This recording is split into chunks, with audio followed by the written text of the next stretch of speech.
سفیر ہے یہ بدر منیر ہے یہ روشن دماغ ہے یہ روشن ضمیر ہے یہ ان کی وفائیں پیاری ان کی ادائیں پیاری ان کی صدائیں پیاری ان کی دعائیں پیاری. الحمد لله وكفى وسلام على عباده الذين اصطفى أما بعد أعوذ بالله من الشيطان الرجيم بسم الله الرحمن الرحيم ومن آياته أن خلق لكم من أنفسكم أزواجا لتسكنوا إليها وجعل بينكم مودة ورحمة إن في ذلك لآيات لقوم يتفكرون سبحان ربك رب العزة عما يصفون وسلام على المرسلين والحمد لله رب العالمين. اللهم صل على سيدنا محمد وعلى آل سيدنا محمد وبارك وسلم. اللهم صل على سيدنا محمد وعلى آل سيدنا محمد وبارك وسلم. اللهم صل على سيدنا محمد وعلى آل سيدنا محمد وبارك وسلم.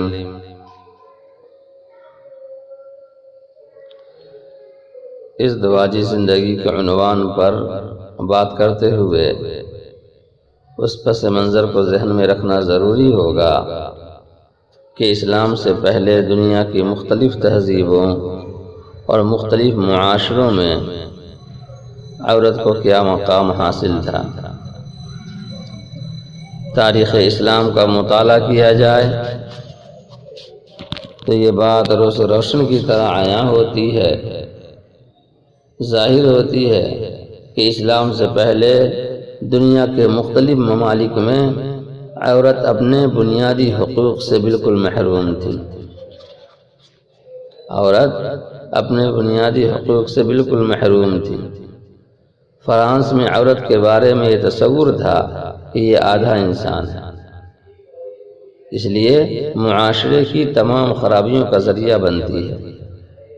چین میں عورت کے بارے میں یہ تصور تھا کہ اس میں شیطانی روح ہوتی ہے، لہذا یہ برائیوں کی طرف انسان کو دعوت دیتی ہے.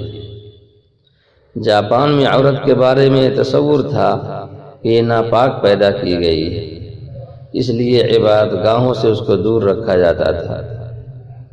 ہندوازم میں جس عورت کا خاوند مر جاتا اس کو معاشرے میں زندہ رہنے کے قابل نہیں سمجھا جاتا تھا، اس لیے ضروری تھا کہ وہ اپنے خاوند کے ناش کے ساتھ زندہ جل کر اپنے آپ کو ختم کر لے. اگر وہ اس طرح نہ کرتی تو اس کو معاشرے میں عزت کی نگاہ سے نہیں دیکھا جاتا تھا. عیسائی دنیا میں عورت کو معرفت الہی کے راستے میں رکاوٹ سمجھا جاتا تھا کہ اگر عورت کے ساتھ زندگی گزارو گے تو کبھی بھی اللہ کی معرفت حاصل نہ ہو سکے گی. عورتوں کو تعلیم دی جاتی تھی کہ کنواری رہ کر زندگی گزاریں، جبکہ مرد راہب بن کر زندگی گزارنا اعزاز سمجھتے تھے. جزیرہ عرب میں بیٹی کا پیدا ہونا عار سمجھا جاتا تھا، لہذا ماں باپ خود اپنے ہاتھوں سے بیٹی کو زندہ درگور کر دیا کرتے تھے. عورت کے حقوق اس قدر پامال کیے جا چکے تھے کہ اگر کوئی آدمی مر جاتا تو جس طرح وراثت کی چیزیں اس کی اولاد میں تقسیم ہوتی تھیں، اسی طرح بیوی بھی اس کی اولاد کے نکاح میں آ جاتی تھی. اگر کسی عورت کا خاوند فوت ہو جاتا، کسی عورت کا شوہر مر جاتا تو مکہ مکرمہ سے باہر ایک کالی کوٹری میں اس عورت کو 2 سال کے لیے رکھا جاتا تھا. وہاں طہارت کے لیے پانی اور دوسری ضروریات زندگی بھی پوری نہ دی جاتی تھی. اگر 2 سال یہ جتن کاٹ کر بھی عورت زندہ رہتی تو اس کا منہ کالا کر کے مکہ مکرمہ میں پھرایا جاتا، اس کے بعد اسے گھر میں رہنے کی اجازت دی جاتی تھی. اب سوچی تو صحیح کہ خاوند تمہارا اپنی قضا سے، اپنی مقدر سے، بھلا اس میں بیوی کا کیا قصور؟ مگر یہ مظلومہ اتنی بے بس تھی کہ اپنے حق میں کوئی آواز ہی نہیں اٹھا سکتی تھی. اپنے حق میں کوئی آواز ہی نہیں اٹھا سکتی تھی. ایسے ماحول میں جبکہ چاروں طرف عورت کے حقوق کو پامال کیا جا رہا تھا، اللہ تعالیٰ نے اپنے پیارے نبی خاتم الانبیاء جناب محمد الرسول اللہ صلی اللہ علیہ وسلم کو اسلام کی نعمت دے کر بھیجا۔ آپ صلی اللہ علیہ وسلم دنیا میں تشریف لائے اور آپ صلی اللہ علیہ وسلم نے آ کر عورت کے مقام کو نکھارا، بتلایا کہ اے لوگو، یہ بیٹی کوئی ذلت کی چیز نہیں ہے، یہ تو عزت کی چیز ہے۔ جس طریقے سے بیٹا تمہارے لیے قابل محترم ہے اور قابل عزت ہے، اسی طریقے سے یہ بیٹی بھی تمہارے لیے قابل محترم ہے۔ اگر یہ بیٹی ہے تو تمہاری عزت ہے، اگر بہن ہے تو تمہارا ناموس ہے، اگر بیوی ہے تو زندگی کی ساتھی ہے، اگر ماں ہے تو اس کے قدموں میں تمہاری جنت ہے۔ یہ معزز سامعین، وہ لوگ کس قدر سخت دل ہوں گے جو اپنی بیٹیوں کو زندہ دفن کر دیا کرتے تھے۔ دفن ہونے والی معصوم بچیوں کی چیخ و پکار ان کے کانوں میں پڑتی ہوگی اور ان کا ضمیر ان کو نہیں جھنجھوڑتا ہوگا۔ ایسے حالات میں نبی اکرم صلی اللہ علیہ وسلم نے اپنی 2 انگلیوں کا اشارہ کر کے فرمایا کہ جس آدمی کے گھر میں 2 بیٹیاں ہوں وہ ان کی اچھی پرورش کرے، حتیٰ کہ ان کا نکاح کر دے، تو وہ آدمی جنت میں میرے ساتھ ایسے ہوگا جیسے ہاتھ کی یہ 2 انگلیاں ایک دوسرے کے ساتھ ہوتی ہیں۔ نبی اکرم صلی اللہ علیہ وسلم نے عورت کی کھوئی عزت کو واپس دلایا اور بتلایا کہ لا رہبانیت فی الاسلام، اسلام میں رہبانیت نہیں ہے۔ عورت سے ہٹ کر کے اور کٹ کر کے زندگی گزارنا کوئی دین نہیں ہے، بلکہ 2 ٹوک الفاظ میں واضح کیا کہ اگر عورت کے ساتھ تم ازدواجی زندگی گزارو گے، اگر تم عورت کے ساتھ نکاح کر کے رہو گے تو یہ اللہ تعالیٰ کی معرفت کے راستے میں تمہاری ممد و معاون بنے گی، مددگار بنے گی۔ اسلام نے واضح کیا کہ راہب بن کر، دنیا سے ہٹ کر اور کٹ کر، لوگوں سے جدا ہو کر، دور رہ کر جنگلوں اور باغوں اور غاروں میں جانے کی کوئی ضرورت نہیں ہے۔ اللہ تعالیٰ کی طرف جو راستہ جاتا ہے وہ جنگلوں اور غاروں سے ہو کر نہیں جاتا، بلکہ ان گلی کوچوں اور بازاروں سے ہو کر جاتا ہے۔ یعنی اسی معاشرے میں رہو گے اور جو حقوق تم پر عائد ہوتے ہیں انہیں پورا کرو گے، ماں باپ کے حقوق، بیوی بچوں کے حقوق، پڑوسیوں کے حقوق، بھائیوں کے حقوق، بہنوں کے حقوق، تو تمہیں اللہ تعالیٰ کی معرفت نصیب ہوگی۔ گویا اسلام نے رہبانیت کے بجائے معاشرتی زندگی کا سبق دیا، اور نبی کریم صلی اللہ علیہ وسلم نے فرمایا النکاح من سنتی، کہ نکاح میری سنت ہے۔ پھر فرمایا فمن رغب عن سنتی فلیس منی، کہ جو میری سنت سے اعراض کرے وہ میری امت میں سے نہیں ہے، وہ میری امت میں سے نہیں ہے۔ بھلا نکاح کی اہمیت واضح کرنے کے لیے اس سے زیادہ اور کیا زور دیا جا سکتا ہے؟ ترمذی شریف کی روایت ہے کہ 4 چیزیں سنن المرسلین یعنی انبیاء کی سنتیں ہیں، 4 چیزیں انبیاء کی سنتیں ہیں۔ الحیا یعنی حیا داری، تمام انبیاء با حیا ہوا کرتے تھے۔ والتعطر یعنی تمام انبیاء خوشبو استعمال کیا کرتے تھے، تمام انبیاء خوشبو استعمال کیا کرتے تھے۔ والسواک یعنی تمام انبیاء مسواک کیا کرتے تھے۔ اور النکاح یعنی تمام انبیاء ازدواجی زندگی بسر کیا کرتے تھے، نکاح کیا کرتے تھے۔ قرآن مجید میں ارشاد باری تعالی ہے وَلَقَدْ أَرْسَلْنَا رُسُلًا مِّن قَبْلِكَ وَجَعَلْنَا لَهُمْ أَزْوَاجًا وَذُرِّيَّةً، کہ میرے محبوب صلی اللہ علیہ وسلم ہم نے آپ سے پہلے کتنے ہی انبیاء کو بھیجا اور ہم نے ان کے لیے بیویاں اولادیں بنائیں، بیویاں اولادیں بنائیں۔ یہ نبیوں کی سنت ہے۔ یہ بات اظہر من الشمس ہے، سورج سے بھی زیادہ روشن ہے کہ سب انبیاء دین کی دعوت کا مقدس فریضہ ادا کرنے کے لیے مبعوث ہوئے۔ وہ مخلوق کو اللہ سے ملایا کرتے تھے، مگر اولاد بیوی ان کے راستے میں رکاوٹ نہیں بنا کرتی تھی۔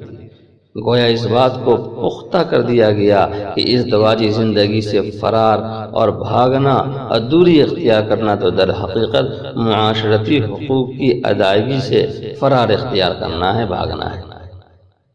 حدیث پاک میں النکاح نصف الایمان، کہ نکاح تو آدھا ایمان ہے۔ ایک کوارا آدمی خواہ کتنا ہی نیک کیوں نہ ہو جائے، وہ ایمان کے کامل رتبے کو نہیں پہنچ سکتا جب تک وہ اس دواجی زندگی میں داخل ہو کر حقوق و فرائض کو ادا نہ کرے۔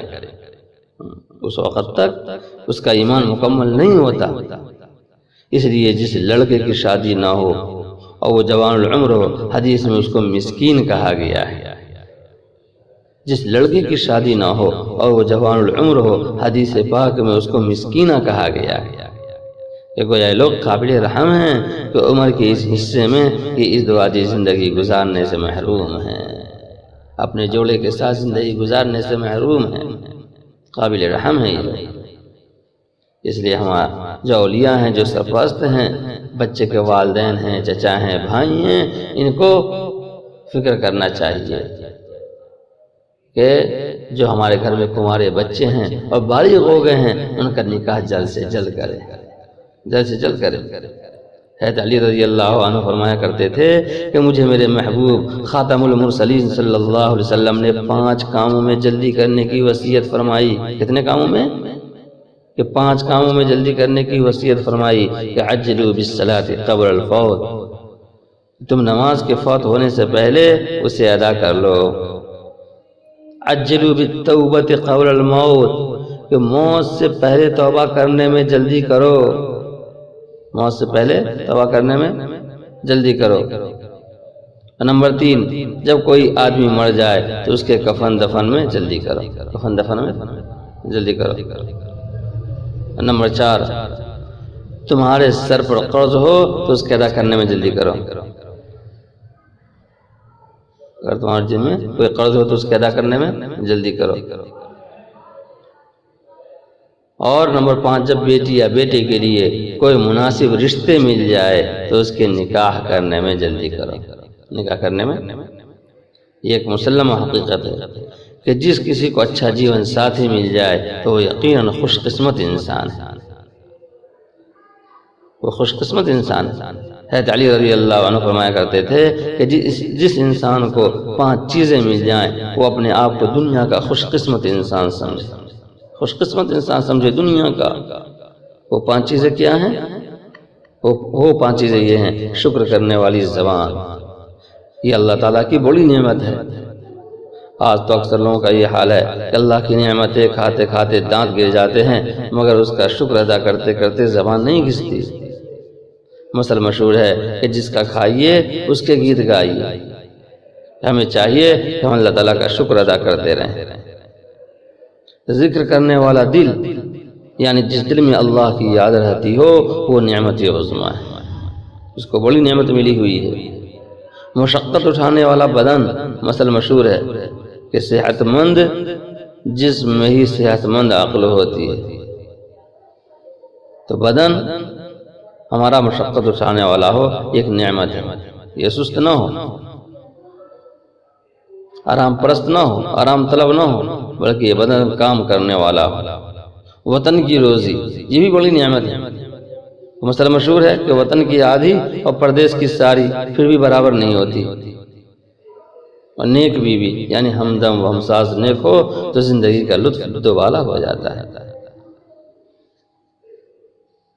کہ بیوی نیک ہو تو زندگی کا لطف دوبالا ہو جاتا ہے۔ کہ جس شخص کو یہ 5 نعمتیں نصیب ہوں وہ یوں سمجھے کہ مجھے اللہ تعالیٰ نے دنیا کی تمام نعمتیں عطا کر دی، تمام نعمتیں عطا کر دی۔ یہ 100% پکی بات ہے کہ جہاں نکاح نہیں ہوگا وہاں زنا ہوگا، جہاں نکاح نہیں ہوگا وہاں زنا ہوگا۔ اس لیے شریعت نے نکاح کی اہمیت کو واضح کیا ہے۔ آج جس معاشرے میں نکاح سے فرار اختیار کرتے ہیں، یعنی نکاح کرنے سے اوائڈ کرتے ہیں، آپ دیکھیے وہاں جنسی تسکین کے لیے فحاشی کے اڈے کھلے ہوئے، فحاشی کے اڈے کھلے ہیں۔ تو شرع شریف نے اس بات کو ناپسند کیا کہ انسان گناہوں بھری زندگی گزارے، اس لیے کہا گیا کہ تم نکاح کرو تاکہ تمہیں اپنے آپ کو پاک باز رکھنا آسان ہو جائے۔ اگر نکاح کا حکم نہ دیا جاتا تو مرد عورت کو فقط ایک کھلونا سمجھ لیتے، عورت اپنے لیے کوئی مقام نہ رکھتی، اس کی ذمہ داری اٹھانے والا کوئی نہ ہوتا۔ تو شریعت نے کہا اگر تم چاہتے ہو کہ اکٹھے رہو تو تمہیں اس کی ذمہ داریوں کا بوجھ بھی اٹھانا پڑے گا، ذمہ داریوں کا بوجھ بھی اٹھانا پڑے گا۔ نکاح ایک معاہدہ ہے جو میاں اور بیوی میں طے پاتا ہے، تو اس معاہدے میں اگر کوئی عورت اپنی طرف سے شرائط رکھنا چاہے تو شرع شریف نے اس کو گنجائش دی ہے کہ مثال کے طور پر وہ کہے کہ مجھے اچھے مکان کی ضرورت ہے، مجھے مہینے کے اتنے خرچ کی ضرورت ہے، وہ کہے کہ میں نکاح تب کروں گی اگر طلاق کا حق مجھے دیا جائے، تو شریعت نے اس کو اجازت دی ہے وہ نکاح سے پہلے اپنی شرائط منوا سکتی ہے۔